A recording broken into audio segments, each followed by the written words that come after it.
Welcome to Professor Teaches Internet Explorer 5.5.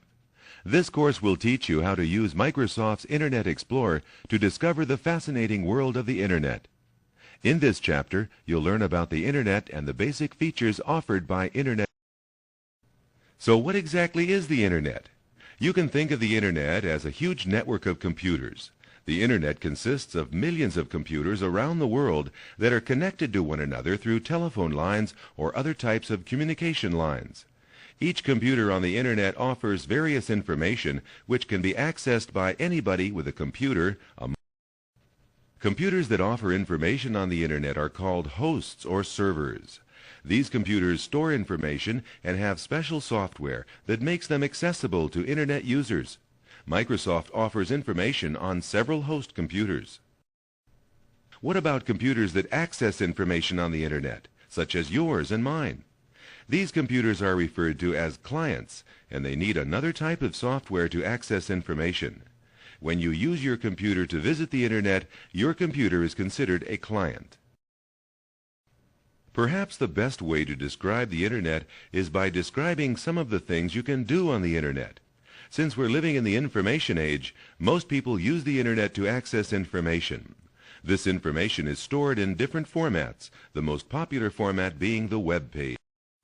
Web pages offer a rich assortment of information in the form of text, pictures, photographs, sounds, and even animation. And once you access a web page, you can use its hyperlinks to jump to other pages on the Internet. A group of related web pages is called a website. The collection of all websites on the Internet is referred to as the world. You can also access information from FTP sites on the Internet. If you want to get a specific file from the Internet, such as a screensaver program, you can visit an FTP site and send the file to your computer.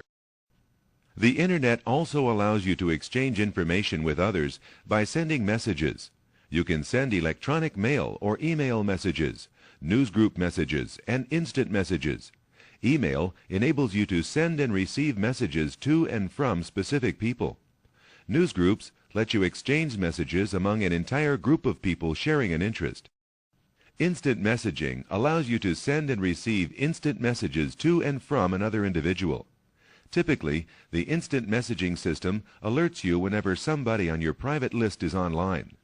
You can then initiate a chat session with that particular individual. So far, you've learned that you can get information from websites and FTP sites and by exchanging messages using email and newsgroups. But how does the Internet keep track of where all these pages and sites are? And more importantly, how do you know where they are?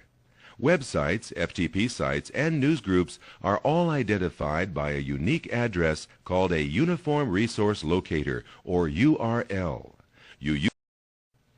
The first part of the URL indicates the protocol used by the server offering the information. It is separated from the rest of the address by a colon and 2 forward slashes. A protocol is a set of rules and standards that let computers exchange information. Each type of Internet site has its own protocol. For example, HTTP is the protocol used by web servers, and FTP is the protocol used by FTP servers. The next 3 parts of the address give information about the server storing the document. Each part of this address is separated by a dot. The first part generally identifies the type of server, such as www for World Wide Web. The next part usually identifies the name of the organization offering the server, such as Microsoft.